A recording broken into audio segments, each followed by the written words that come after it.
우리가 어린 시절에 부모가 싸우잖아요.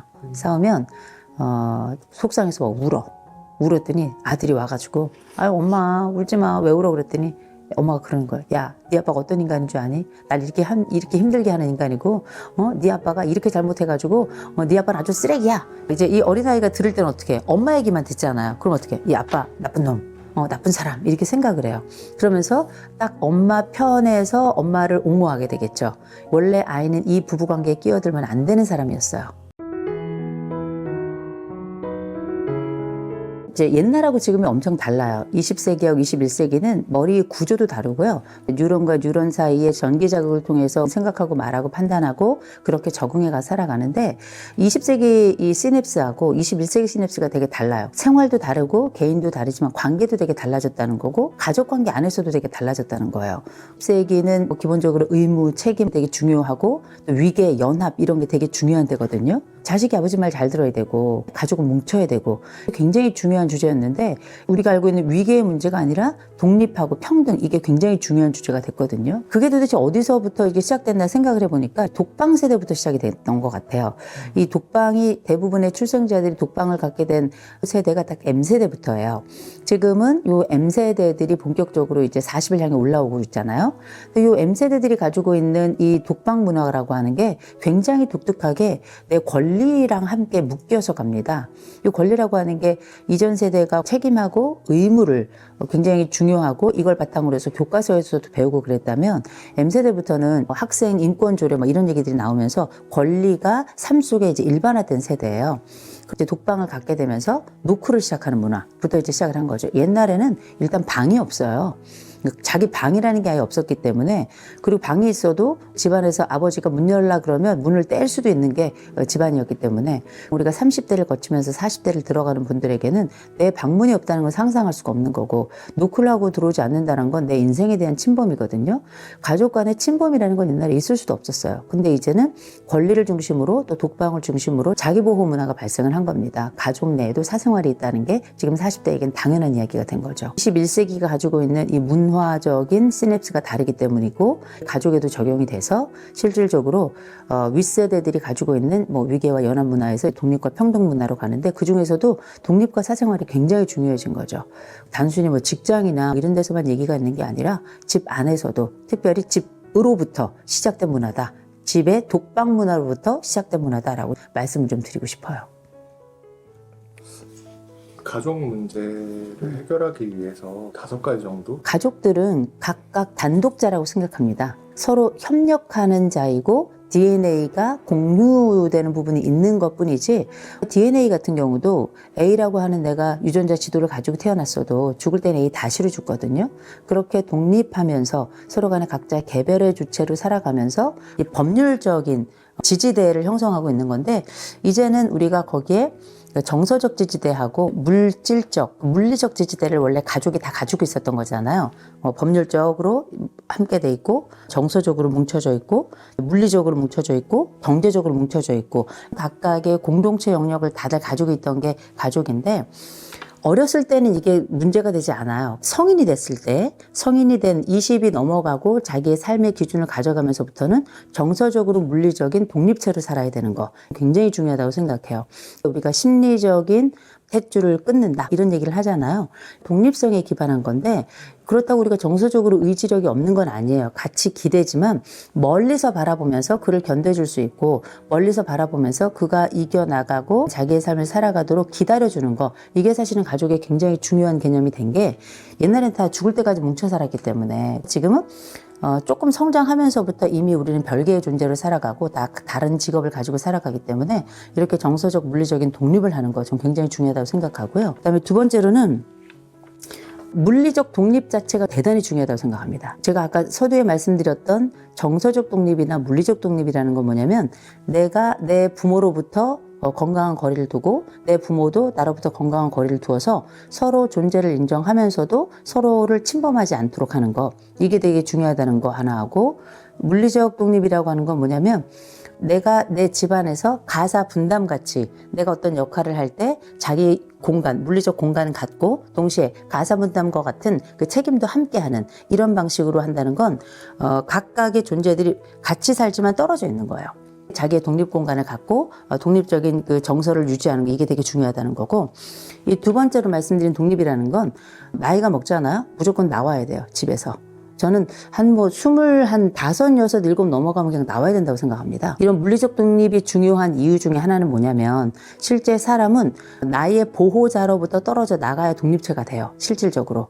요새 집값 비싸고 땅값 비싸고 내가 돈 벌어서 집도 살 수 없는데 어떻게 나갑니까? 이렇게 생각하시는 분들이 많을지 모르겠지만, 밖에 나가고 독립해 나가는 게 내 부모가 사는 것만큼 풍요롭게 독립하기가 어렵다는 얘기로 들릴 뿐이에요. 현대의 독립된 가족으로 살아간다는 건 뭐냐면, 내가 독립하고 싶어, 나는 내 인생 내 맘대로 살 거야, 그럴 거면 집에서 나가야 돼요. 나가야 됩니다. 나가서 내가 알바를 하든지 약간 협소하고 좁은 집에 살더라도 자기 인생 구가하면서 살면 되죠. 그러니까 간섭이 없는 자리가 가족이 아니고요. 간섭이 있을 수 있지만 독립성을 유지하고 서로를 존중해 주는 게 가족이긴 한데, 요새 그 부양이 너무 길어졌어요. 부양이 너무 길어져서 10대, 40대, 50대까지도 집에 들러붙어가지고 부모 연금에 빨대 꽂는 집들이 있거든요. 근데 전 이건 정말 불편한 동거일 뿐만 아니라 해서는 안 되는 연합이라고 생각합니다. 20대 후반 정도가 되면 부모가 나에게 줄 수 있고 나에게 주었던 그 풍요만큼은 당연히 가질 수 없는 거예요. 부모도 그 나이에는 가난했거든요. 너무 이렇게 민길된, 뭉쳐져 가지고 떨어지기 어렵고, 떨어지면 마치 내 살점까지 다, 내 장기까지 떨어져 나가는 이 샴쌍둥이 같은 이 가족 구조를 저는 좀 깨야 된다고 생각합니다. 오히려 옛날 방식이 결혼도 좀 빨리 하면서 동시에 독립도 빨리 했던 세대거든요. 제가 결혼을 하라고는 말씀 안 드려요. 독립은 해야 된다고 생각합니다. 근데 그 독립이 쉽진 않겠죠. 부모만큼의 풍요를 기대하는 독립이 아니고요. 원래 부족하고 모질라고 갑갑하게 이렇게 시작하면서 나의 그 갑갑하고 부족한 지점을 메워가면서 그렇게 자기의 독립체로서의 양태를 건강하게 갖추어 가는 거거든요. 두 번째, 독립해라라고 말씀을 드리는 거고요. 세 번째로는 이제 독립성을 확보하는 겁니다. 이 독립하라는 아까 그 얘기가 분리해서 나가 살란 얘기라면, 세 번째에는 독립성이라고 하는 건 주체성에 관련된 이야기예요. 분화, 자기 분화에 관련된 이야기입니다. 자기 성장과 자기 분화는 내 부모랑 같이 살아도 가능한 거고, 떨어지면 더 잘 되는 게 분화예요. 분화라고 하는 건 정서적 분화에 조금 더 방점을 두시면 될 것 같습니다. 우리가 상담 영역에 보면 분화도라는 말이 있거든요. 집 안에 다 누구든지 어떤 집이나 다 분화도가 있어요. 분화도가 높은 집이 있고 분화도가 낮은 집이 있어요. 분화도가 높은 집이라고 하는 건 어떤 일이 발생했을 때 이성적이고 합리적이고 누가 봐도 이해가 되고 납득이 될 만큼 충분히 개별성을 가지면서도 요 일을 처리해 나가는 방식. 분화도가 높은 집, 높은 사람의 특징이고, 대신에 분화도가 낮다는 얘기는 어떤 일을 처리할 때 매우 감정적으로 한 사람의 집행에 의해서 일방적으로 처리되는 이 모든 과정들을 아울러서 분화도가 좀 낮다, 이렇게 보시면 될 것 같아요. 분화도가 높은 집은 보면 각 개별 가족원들의 분화도도 높아요.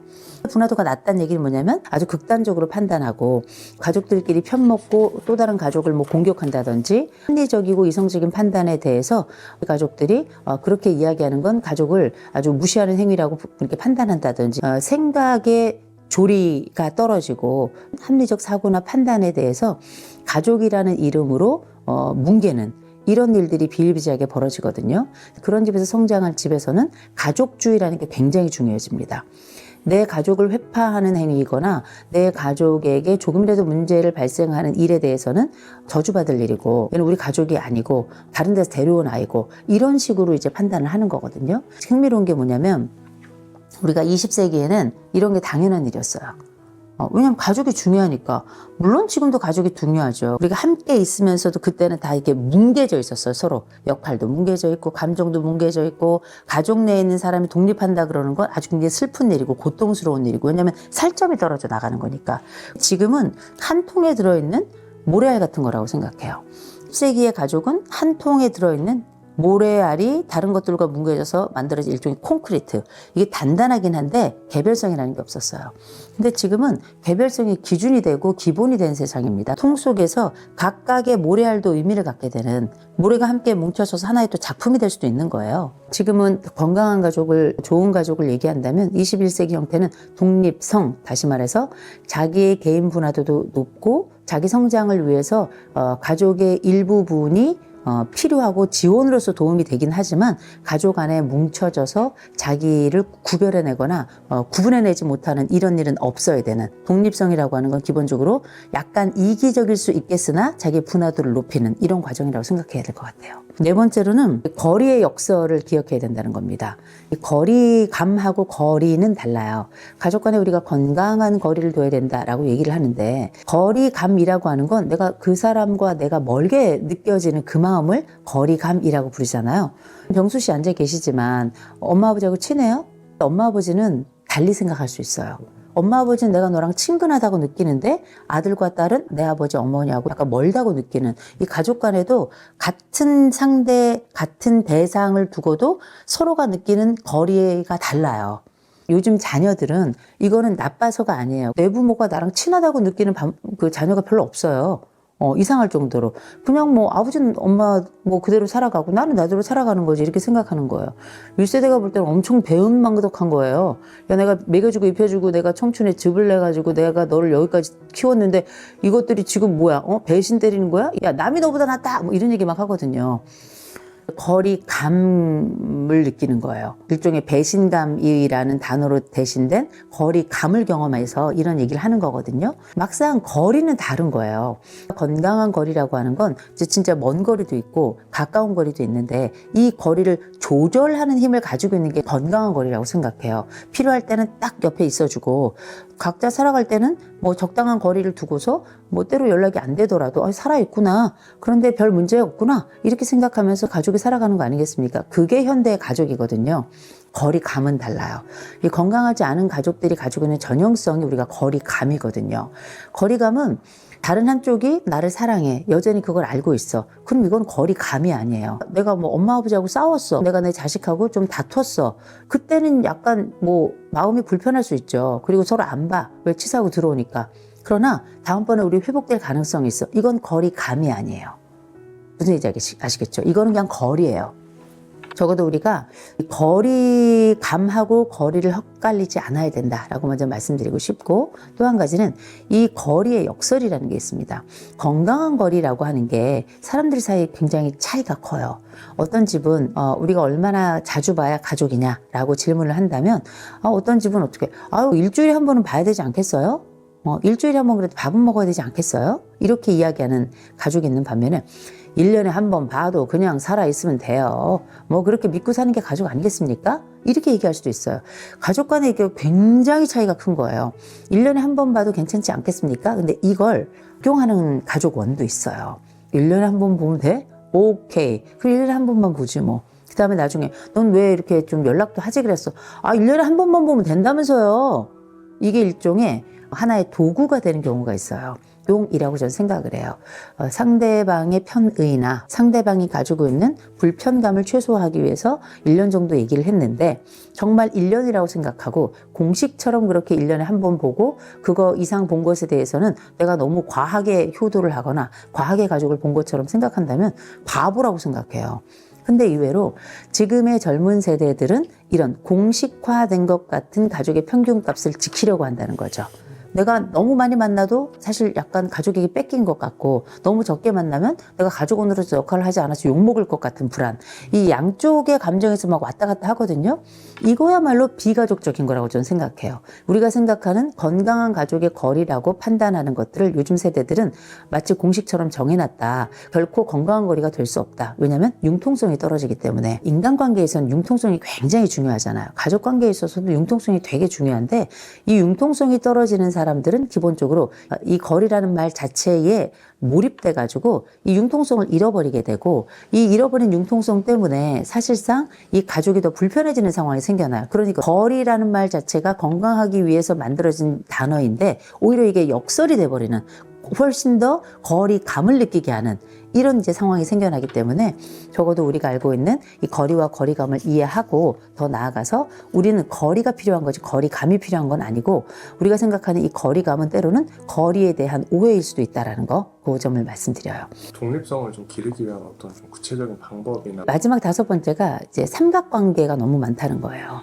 이 삼각관계에 대한 관리가 되게 중요한데, 이 삼각관계라고 하는 건 우리가 보통 연인 사이에서 발생한다고 생각을 하잖아요. 이거 뭐야, 한 사람 사람이 양다리 쳐가지고 이렇게 삼각관계 되는 거야? 한 사람을 동시에 두 사람이 좋아해서 삼각관계 되는 거야? 이렇게 얘기하지만 우리가 어린 시절에 부모가 싸우잖아요.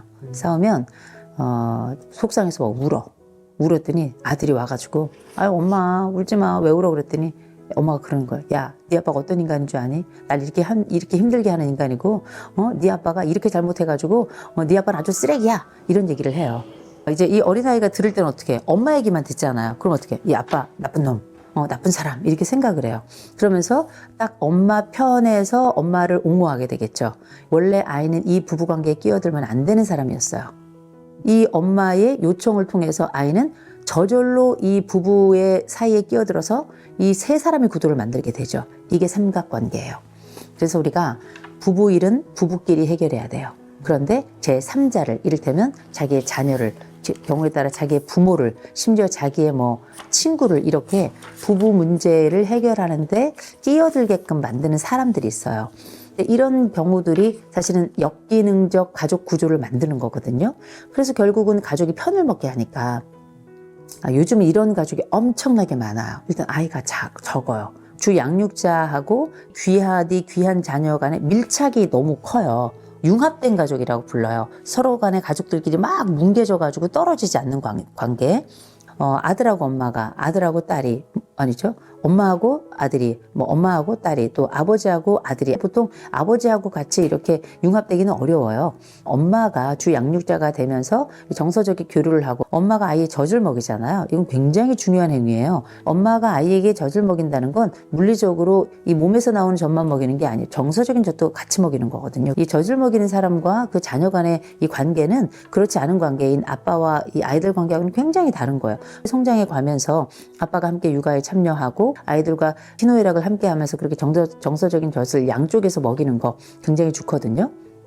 이런 관계가 되면 좋지만 이렇게 삼각관계가 딱 일단 시작이 되면 어렸을 때만 이렇게 유지되는 게 아니에요. 이 생이 끝나는 날까지 이 가족이 다른 형태의 가족을 유지할 때까지도 그렇게 가는 경우, 심지어 새 가족이 들어왔을 때도 그 가족마저도 한쪽 편을 뜨게 되는, 삼각관계를 만드는 누군가 끌어들이기 때문이잖아요. 엄마가 이 아이를 끌어들인다. 아이만 끌어들이지 않아요. 나중에 이 아이가 결혼하잖아요. 그 배우자도 끌어들여요. 그래서 내 편을 만들어서 결국은 이 왕국 속에 나는 정당하고 내 반대편 배우자는 정당하지 않다는 얘기를 끊임없이 하면서 가족을 어떻게 정말 쑥대밭을 만들고요. 편을 갈라치기를 하고 상대방을 굉장히 폄훼해가지고 결국 나를 높이는 과정. 나만 정당해지는 이런 상황이 돼요. 이게 어떻게 건강하겠어요? 건강하지 않죠. 현대인들이 가지고 있는 심화되고 있는 가족관계의 역기능적 특징 중에 이 삼각관계가 있는데 이런 부분들은 정말 조심해야 될 부분이라고 봐야 되겠죠.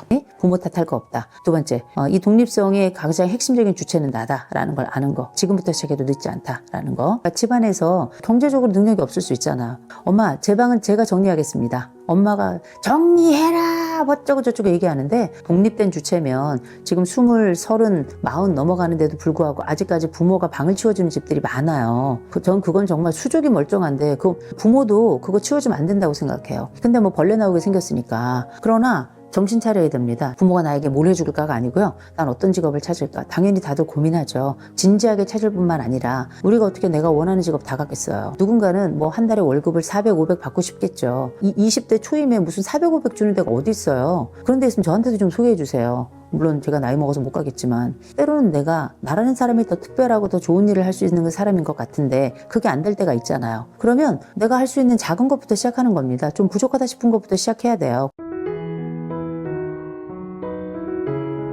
그럼 어떻게 독립성을 확보해야 될 것인가? 이 독립성이라고 하는 건 모든 가족의 숙제이고 모든 가족이 함께 고민해야 될 주제라고 저는 생각을 해요. 더군다나 아이들이 적어지면서 금이야 오기야의 엄마 아버지가 아이를 위해서 전심으로 뛸 뿐만 아니라 모든 것들을 다 해주는 그런 성장 과정을 살았던 세대들이 이제 성인이 되어서 자기의 독립성을 나중에 가서 뭐라 그러냐면 엄마 아빠가 나를 이렇게 키웠잖아요. 이렇게 얘기를 해요. 진짜 전 정말 쓰레기 같은 얘기라고 생각해요. 그게 뭐 하는 짓이에요. 부모들의 잘못이나 부모들의 실수도 있어요. 내가 충분히 받지 못했던 그 사랑과 그 물질적 풍요, 아이를 귀하게 키우고 싶은 그리고 특별하게 키우고 싶은 그 마음 때문에 이 아이에 대한 경계를 없애버린 건 사실이에요. 독립에 대한 경계를 없앤 거예요. 그건 우리가 흔히 이제 훈육이라는 걸 이야기할 때는 훈육의 기준이 해야 될 것과 하지 말아야 될 것에 대한 경계, 울타리, 말뚝 이런 표현을 많이 쓰는데 결국은 우리가 해야 될 것과 하지 말아야 될 것에 대한 경계는 규칙이라고 말할 수 있어요. 이 만든 사람이 되게 중요한 역할을 해요. 이 규칙이 잘 유지될 수 있도록 관리 책임도 가지고 있는 거거든요. 훈육자로 부모가 살아간다는 건 이 아이에게 규칙을 주는 걸로 끝나는 게 아니에요. 거기에 따라서 준수할 수 있도록 뭐 칭찬하기도 하고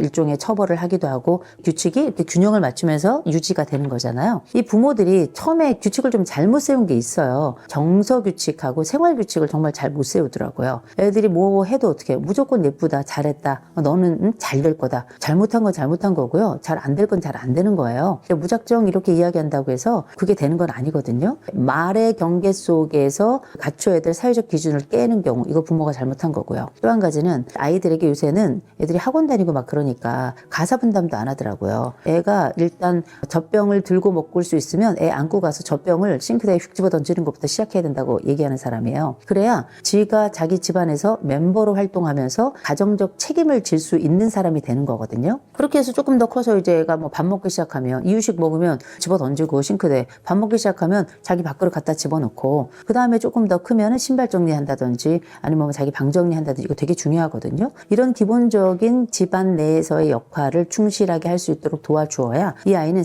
사회적으로도 자기의 책임을 회피하지 않고 끝까지 자기 역할을 다 해나가야 되는 거예요. 이런 것들을 부모들이 하지 않았단 말이에요. 너는 아무것도 하지 마. 엄마가 하면 돼. 심지어 도우미 아줌마가 하면 돼. 월급은 뻔한데 도우미 아줌마는 왜 이렇게 쓰는지 모르겠어요. 어쨌든 그렇게 귀하고 공주같이 그렇게 왕자같이 나도 그렇게 크고 싶었고 내가 또 그렇게 컸을 수도 있고 내 아이도 그렇게 키우고 싶고 또 그렇게 키우렸을 수 있어요. 그러면 무슨 일이 생겨나면 공주 왕자 밑에는 왕하고 왕비가 있다고 생각하는데 무수리가 있는 거예요. 그 생각을 하지 못하고 나중에 이 아이들이 자기가 이렇게 애쓰고 힘쓰고 공들여서 키운 것에 대해서 페이백 서비스하지 않는다고 펄펄 뛰는데 그거 되게 웃긴 일이라고 생각해요. 내가 이렇게 얘 모든 인생을 좌지우지하고 모든 플랜을 다 짰듯이 나머지 생의 플랜까지 짜려고 하는 부모들이 많이 있어요. 이건 굉장히 잘못하는 거죠. 우리가 아이들 키워서 낳아서 그렇게 키운다는 건 아이가 처음에 태어날 때는 이렇게 손을 오그리고 태어나요. 점점 클수록 이 손을 펼치고 그리고 이 손을 펼쳐서 엄마 아버지가 이 손을 잡아준단 말이에요. 꽤 오랜 시간 잡아주지만 이 손을 아이가 조금 성장해서 자기 혼자 뛰고 걷고 구부리고 앉고 헤엄치고 매달리고 이렇게 할 시점이 되면 스스로 자기 손을 펼쳐서 친구의 손을 잡는 거예요. 그랬다가 누군가의 연인의 손을 잡고 또 배우자의 손을 잡고 그 다음 자기 자식의 손을 잡고 이렇게 잡는 대상이 성장에 따라 달라지는데 이 요즘 부모들이 계속 자식들의 손을 계속 붙잡고 있으려고 그래요. 저는 그거 정말 형편없는 일이라고 생각해요. 이거는 인생 규칙을 깨는 일이에요.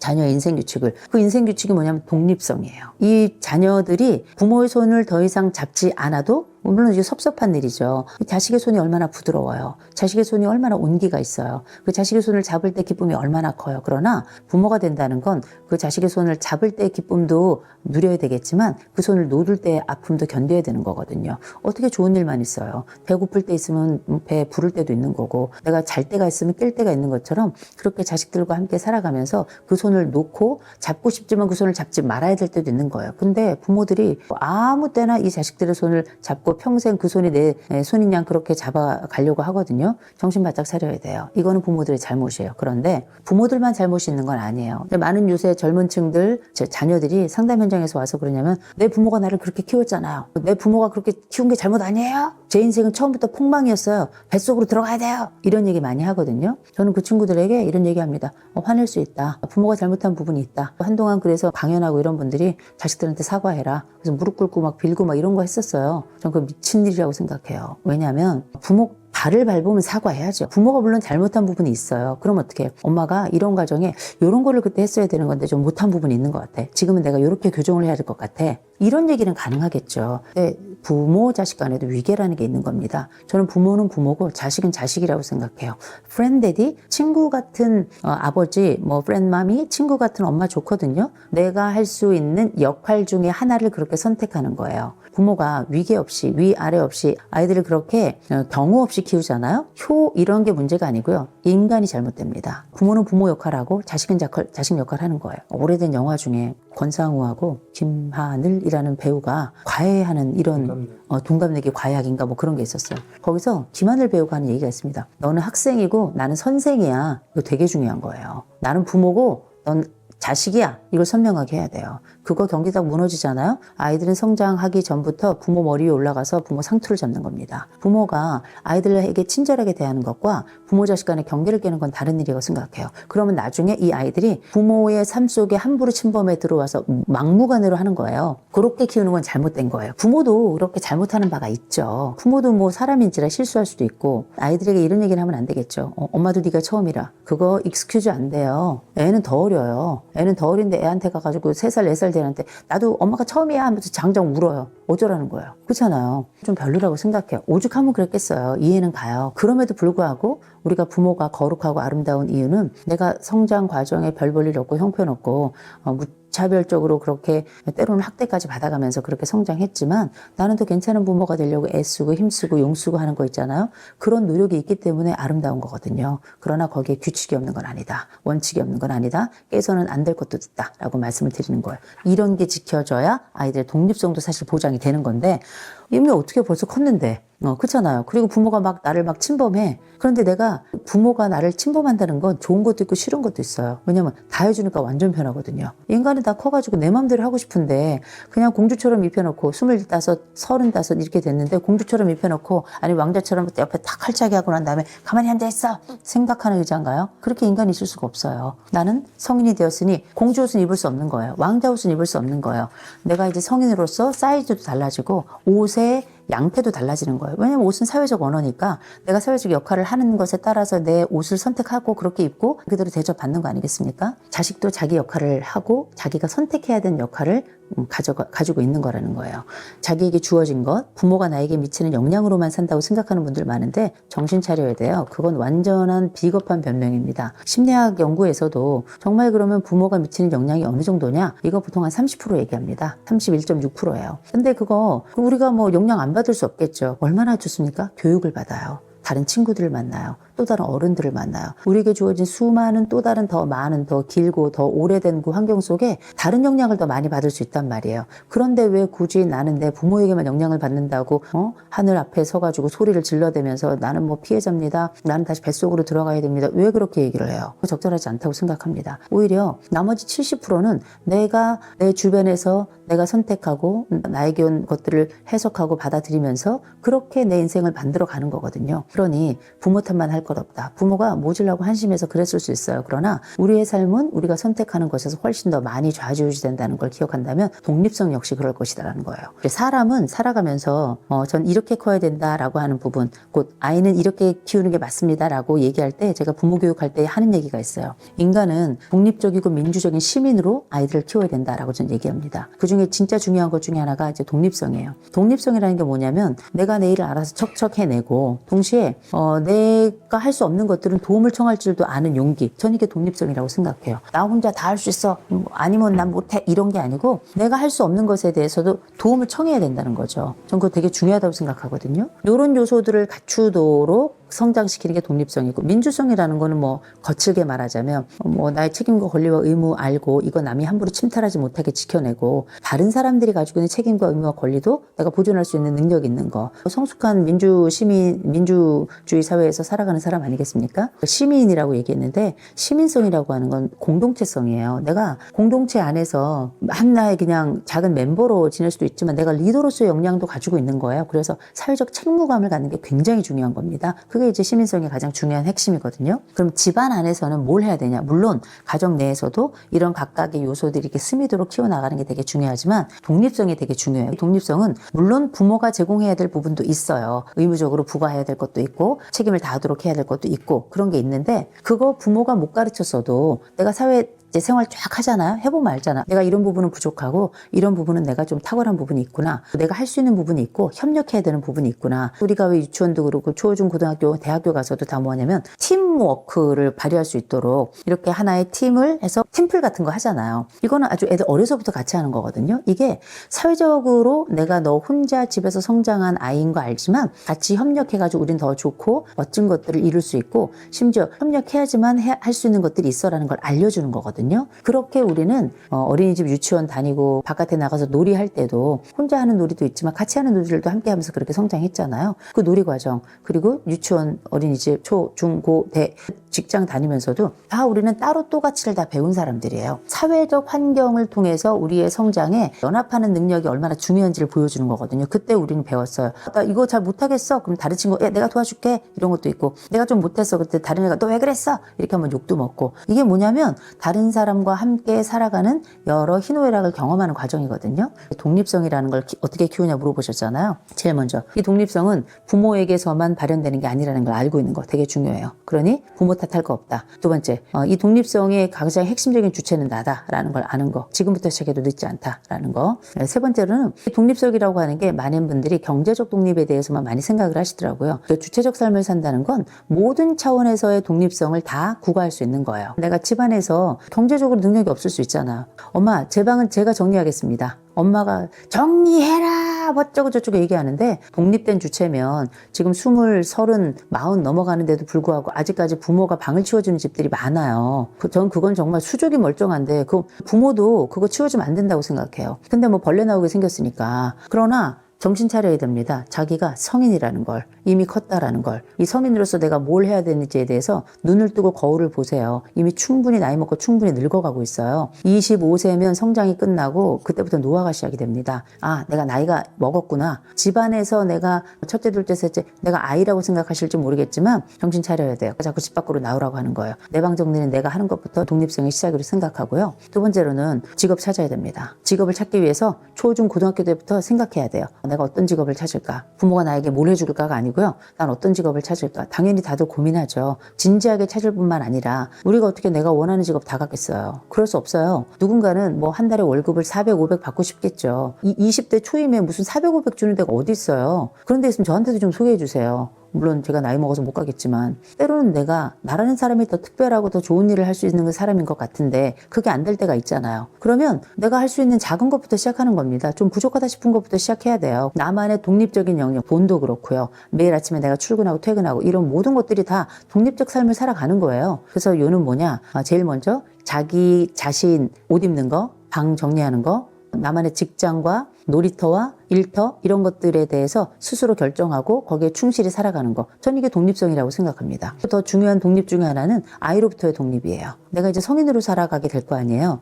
근데 계속 애처럼 구는 분들이 계세요. 자꾸 입에다가 손가락 집어넣고 헤 이러는 분들이 계신데 정신 차려야 된다고 생각합니다. 아이로부터의 독립이 되게 중요해요. 어린아이 시절도 있지만 계속 어린아이처럼 살아가는 분들이 계시거든요. 사람은 원래 누울 자리 보고 다리를 뻗는 거라 내가 아이 역할을 해도 되겠다 싶으니까 아이처럼 행동을 하는 거예요. 아무리 얼굴을 봐도 아이가 아니잖아요. 제가 만약에 어린아이 짓을 한다고 생각해 보세요. 이거 얼마나 코미디예요. 남들이 이거를 정상적인 상황이라고 보지 않을 겁니다. 본인 스스로도 우리가 항상 살아오던 상황 자체가 어린아이 역할을 해도 문제가 없었기 때문에 그 역할을 계속 하는 거거든요. 사람이라는 게 자기 객관화라는 게 굉장히 중요해요. 내가 이 사회에서 이 나이 먹고 나라는 사람은 도대체 어떤 역할을 해야 될 것인가, 어떤 복장을 입을 것인가, 어떤 말을 해야 될 것인가, 이거 선택하는 게 되게 중요하거든요. 역사적으로 내가 누구인가, 사회적으로 내가 누구인가, 이거 만나는 지점을 우리가 정체성이라고 부르잖아요. 아이덴티티 이런 얘기하는데 이건 청소년기에만 찾는 게 아니에요. 전생애를 찾아가면서 역할은 계속 바뀌고 그 달라진 역할에 따라서 나의 정체는 계속 달라지는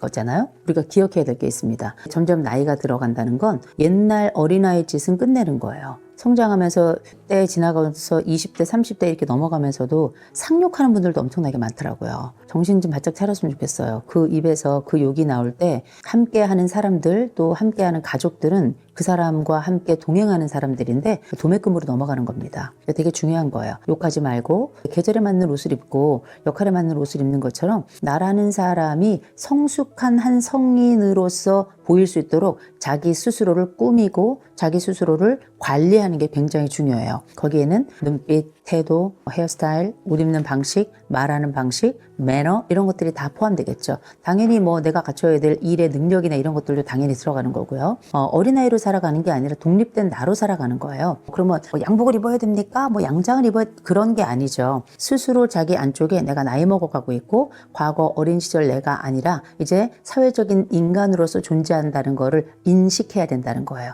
그걸 제가 객관화라고 부른 거예요. 객관적으로 자기를 이렇게 내려다보면 자기를 애처럼 보는 사람도 있어요. 자기를 큰 성인으로 보는 사람도 있고 사람마다 다른데 분명한 건 나이는 우리에게 늘 절대값이고 이 절대값에 대해서 사회는 값을 치르라고 얘기한다는 겁니다. 독립성에 관련된 얘기라는 거죠. 스스로 자기의 어린 시절 그리고 유치한 시절 때로는 어리석다 말할 수 있었던 그 시절에서 벗어나려고 하고 더 나은 지점을 찾아가려고 하는 그 노력 자체가 저는 독립성이라고 봅니다. 가만히 있으니까 가만히로 알고 보자 하니까 보자기로 하는 거 아니겠습니까? 근데 그게 나중에 안 좋아지면 좀 그렇긴 하지만 이런 일상적 공격성이 심해지면 다 가족이라도 갈등하고 기본적으로 가족이라도 상처받습니다. 우리가 왜 배우자들끼리도 서로를 존재를 꽃처럼 보아라 이런 얘기 하는 것처럼 진짜 중요한 건 가족들끼리 친절해야 돼요. 일부러 친절한 말 쓰려고 해야 돼요. 이 말도 일종의 패턴을 가지고 있어서 막말하고 쌍욕하는 사람에게는 계속 막말하고 쌍욕해요. 친절하게 말하고 좋게 말하고 곱게 말하는 사람에 대해서는 꼭 그 말투를 사용하게 돼 있습니다. 사람의 관계 습관은 대상에 따라 달라지는 거예요. 사장이 누워있다고 생각해 보세요. 그렇게 안 해요. 자기 친구가 입원했다 그래도 카톡 하나라도 주는데 부모가 누워서 석 달여를 병원에 누워있고 수술하고 그러는데 전화 한 통 안 하고 한번 찾아오지도 않는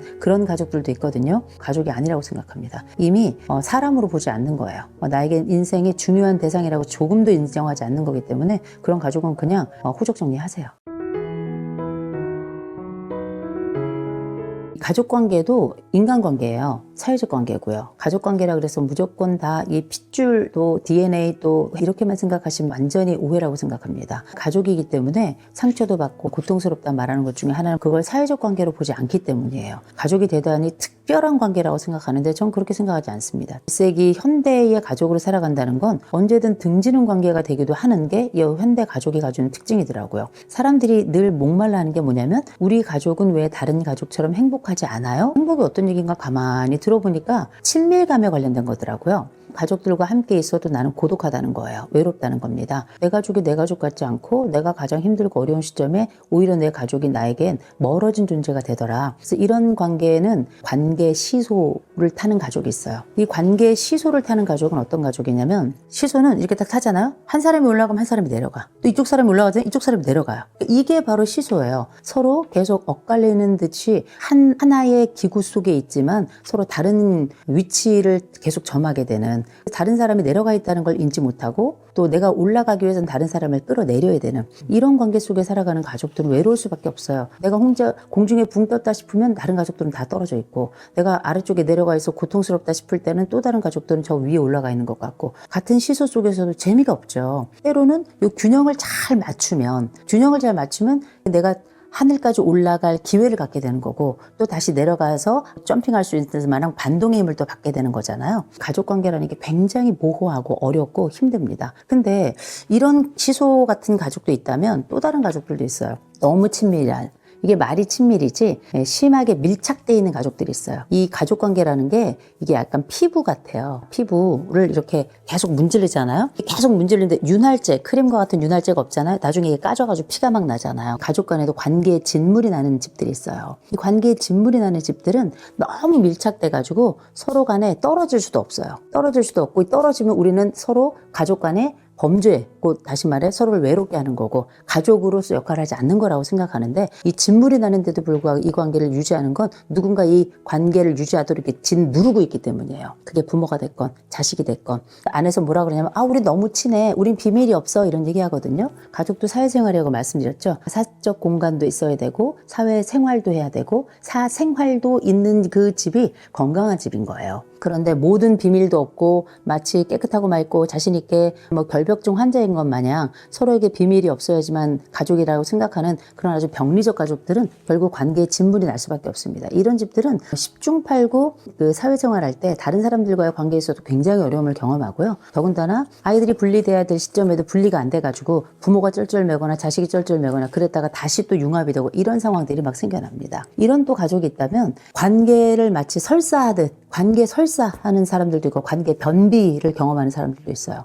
이제 엄격 무기력한 가족, 이런 가족들은 서로 감정 소통을 잘 하지 못해요. 관계도 어떨 때는 확 시원하게 확 털어야 될 때가 있잖아요. 왜냐면 관계는 다 에너지니까 에너지를 제대로 털어내지 못하면 이 관계에도 변비가 오는 거죠. 그럼 어떻게 이걸 해소하려면 심하면 어떻게 병원에 두고 가서 관장을 해야 될 경우도 있어요. 그렇게 상담 현장이나 정신과로 오는 경우도 있잖아요. 근데 관계에도 설사를 하는 경우들도 있어요. 미친 듯이 욕하고 서로에게 공격하고 그 인간과 나는 이번 생에 마치 내가 상한 회를 먹은 것처럼 그렇게 가족관계가 힘들고 어렵게 유지되는 경우가 있거든요. 이 사람들은 계속 소진이에요. 이 집에 산다는 것 자체가 인생이 그냥 장이 말라 비틀어질 정도로 이 삶이 행복하겠습니까? 그렇지 않거든요. 이렇게 관계에 진물이 나기도 하고 시소관계이기도 하고 변비이기도 하고 설사이기도 하고 이런 가족관계를 가지고 있는 사람들이 친밀감은 없느냐? 있어요. 없는 거 아닙니다. 없는 건 아닌데 너무 들러붙어 있거나 너무 공격적이거나 너무 거리를 느끼거나 이렇게 적절하지 않은 관계를 갖게 되는 겁니다. 무슨 일이 벌어지냐면 부적절감이라는 게 생겨나요. 부적절감이라는 게 뭐냐면 내가 회사를 다녀. 이 회사가 내 회사 같지가 않아. 내가 이 회사에 있는 게 난 늘 계속 불편해. 집도 그럴 수가 있다는 거예요. 내 가족으로 산다는 게 내가 불편하고 이 집만 아니었으면 좋겠고 왠지 내가 이 집에 있으면 마치 내가 타인이 된 것 같고 이방인이 된 것 같고 이런 느낌을 받는 집들도 있거든요. 이게 다 뭐냐면 부적절감이에요.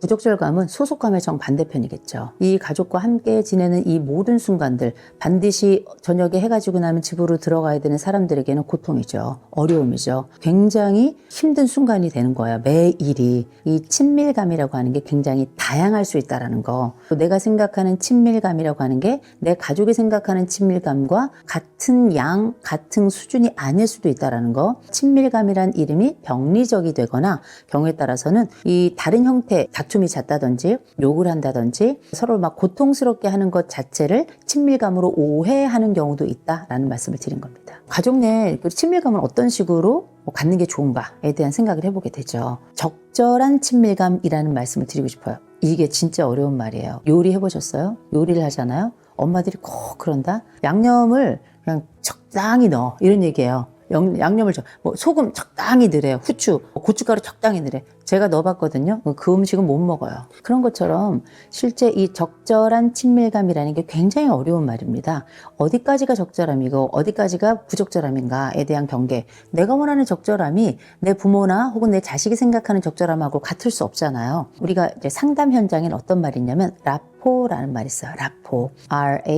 R-A-P-P-O-R-T. 치료적 동맹 혹은 치료적 관계 이런 뜻이에요. 어떻게 형성이 되냐면 내담자가 상담 현장에 딱 와요. 이 내담자하고 상담자가 딱 만나는 그 순간이 있어요. 그 순간부터 마치 가족처럼 내가 저 사람하고 이 상담을 계속해야 되겠다. 내가 저 사람하고는 같이 못하겠다. 이런 마음의 결정이 생겨나요. 내담자 측뿐만 아니라 상담자 측에서도 똑같아요. 내가 저 사람은 좀 별론데 이런 생각이 들기도 하고 내가 저 내담자하고 한번 잘해봐야 되겠다. 이런 마음이 들 때도 있어요. 이런 신뢰의 관계를 우리가 라포라고 불러요. 이 라포는 처음 형성됐다고 끝까지 가는 건 아니에요. 관리가 되게 중요해요. 초기 형성된 이 라포가 상담이 진행되면서 중간에 또 강화되기도 하고 약화되기도 하고 잘 안 되면 상담이 끝나기도 하고 잘 되면 우리가 원래 약속했던 10회기 상담을 하기로 했었는데 20회, 30회, 50회, 100회를 가기도 해요. 문제가 가지고 있는 특성 때문에 또 길어지는 거기도 하겠지만 기본적으로 상담자에 대한 신뢰가 있어야 되는 거거든요. 또 내담자에 대한 신뢰가 있어야 되고 상담 끝날 때까지도 진행되고 심지어 이 라포의 핵심은 뭐냐면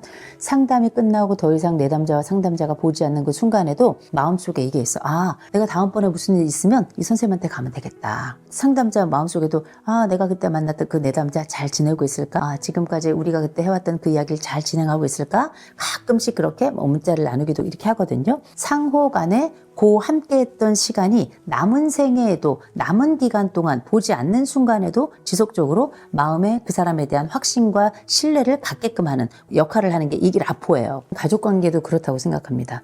아이들 어렸을 때 부부로 처음 이제 결혼해서 살아가고 아이를 낳고 아이들이 커가고 쭉 살아가는 동안에 아이가 있을 수도 있고 아이가 없을 수도 있잖아요. 이렇게 쭉 살아가는 동안에 뭘 해야 되냐면 부부도 24시간 보는 게 아니에요. 각자 맞벌이를 할 수도 있고 한 사람은 직장에 나가고 또 한 사람은 가사에서 프로주부 역할을 할 수도 있고 남자가 프로주부 역할을 하고 아내가 또 나가서 일을 할 수도 있고 요새는 워낙에 다채로우니까 우리가 서로 보지 않는 순간에도 그를 의심한다면 이 집은 아픈 집이에요. 우리가 그를 보지 않는 순간에도 이 사람이 일 잘하고 있겠지 배는 고프지 않나 이런 생각을 한다면 이 집은 건강한 집이에요. 그죠? 보지 않는 순간에도 그 사람에 대한 신뢰를 가지고 있는 이 관계. 이게 이제 부부 라포라고 봐야 되겠죠. 아이도 마찬가지예요.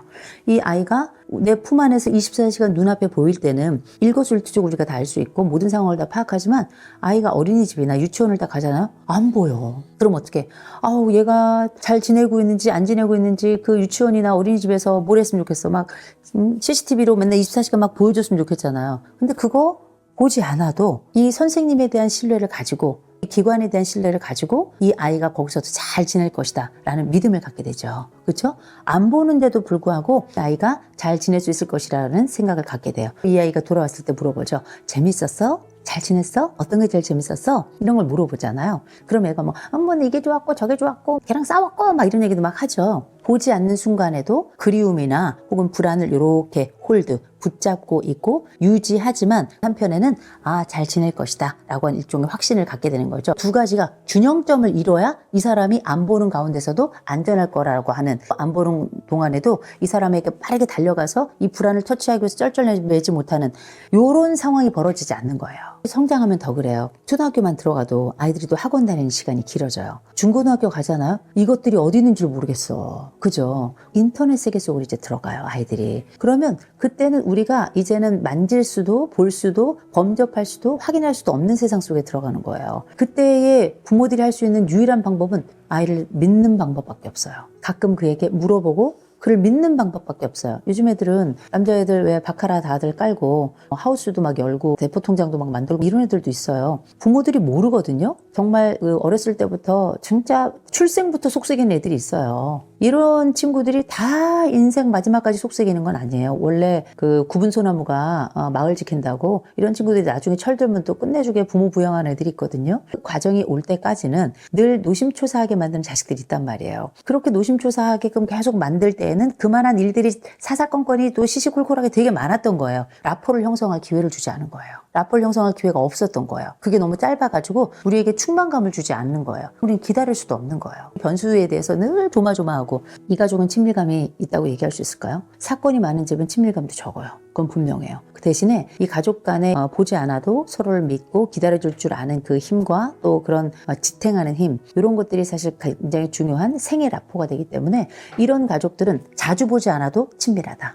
무조건 자주 봐야 된다고 친밀해지는 건 아니에요. 물론 자주 보면 할 얘기가 좀 많아지긴 해요. 생애 라포라고 하는 건, 가족 라포라고 하는 건 자주 보지 못한다 하더라도 그에 대한 믿음을 갖는 것, 보지 못한다 하더라도 이 사랑이 쉽게 식거나 쉽게 흔들리지 않는다는 걸 인식하는 그것이라고 저는 생각을 합니다. 이러한 그 적절한 친밀감을 유지하기 위해서는 어떤 게 필요할까도 있겠죠. 이 친밀감을 유지하기 위해서는 적어도 연락은 중요하다. 직접적으로 만나지 못하더라도 자주 만나면 제일 좋겠지만 직간접적인 연락은 필수다라고 말씀드립니다. 자녀들과 함께 있을 동안에 애들이 다 크면 자식들이 연락도 잘 안 하거든요. 또 자기 친구 세계, 자기 직업 세계에 빠지기 시작하면 이제 부모는 say goodbye예요. 가끔씩은 이런 말씀을 드립니다. 가족 간에도 알람은 좀 맞추자. 이 관계 알람이라는 건 어떤 거냐면 일주일에 한 번 정도는 알람 맞춰놓고 부모에게 한번 전화하자 라는 얘기하는 거고, 한 달에 한 번은 알람 맞춰놓고 가족 식사하자라는 거예요. 아이들이 다 성장한 다음에는 같이 밥 먹는 것도 보통 일이 아닙니다. 가족끼리는 전 무조건, 부부는 무조건 하루에 한 끼 먹어라 이런 얘기예요. 이제 핵가족 얘기하는 거예요. 핵가족은 아무리 바빠도 일주일에 한 끼 밥 먹자. 원가족 포함해가지고 전체 가족이 있다면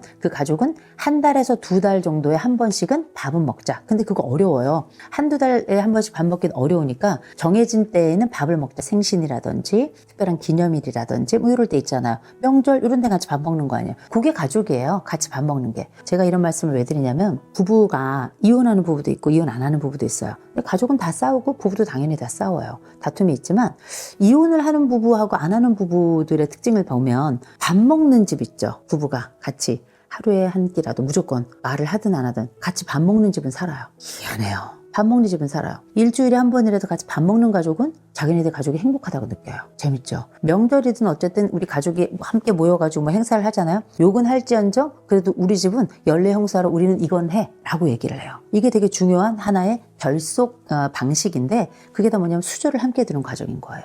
저는 식구라고 부르잖아요. 밥 먹는, 먹을 식자에도 입구자. 밥 먹는 입이 보여야 가족이라고 저는 얘기해요. 그 입을 보자. 밥 먹는 입. 숟가락을 떠서 입을 벌려서 그 밥이 넘어가는 그 순간을 보는 사람이 가족이기 때문에 부부는 하루에 한 끼는 먹자. 가족은 한 일주일에 한 끼는 먹자. 대가족이나 이런 가족들은 우리가 알고 있는 연례 행사 때 같이 모여서 밥 먹자 이런 얘기를 드립니다. 이게 아무것도 아닌 것 같지만 굉장히 우리가 가지고 있는 근원적 친밀감을 계속 유지하게끔 하는 거예요. 굉장히 중요한 역할을 하는 거고 가족으로서의 결속감도 갖게 하고 일종의 가족으로서의 의무를 주는 겁니다. 저희 집 같은 경우는 저희 부부는 뭐 하루에 한 번은 꼭 밥 먹고요. 토요일 저녁 아니면 금요일 날 저녁에는 저희 식구들은 무조건 같이 함께 밥 먹어요.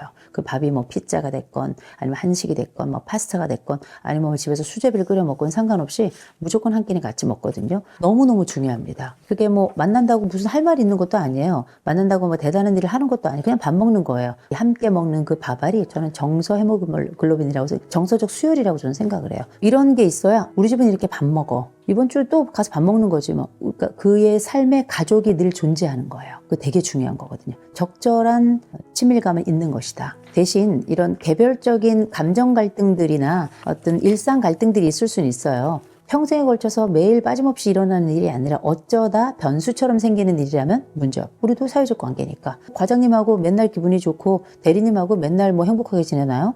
투닥투닥 하기도 하고 동료들끼리도 서로 등 보이고 그러는데 가족도 그럴 수 있죠. 그러나 근원적으로 우리가 가지고 있는 우리가 그래도 뭐 또 이런 건 하지 이런 게 바로 저는 근원적 친밀감이라고 생각하고 이런 과정들을 유지하기 위해서는 적절한 친밀감을 유지하기 위해서는 이 밥 먹는 것에 대한 기본적인 원리를 좀 책정하는 게 되게 중요하다. 친절해야 돼요. 친절해 되게 중요해요. 일상적 공격성이란 말이 있어요. 일상적 공격성은 가족 내에서 많이 발생하는데 이유는 뭐냐면 내가 이 사람한테 틱틱거리고 하지마!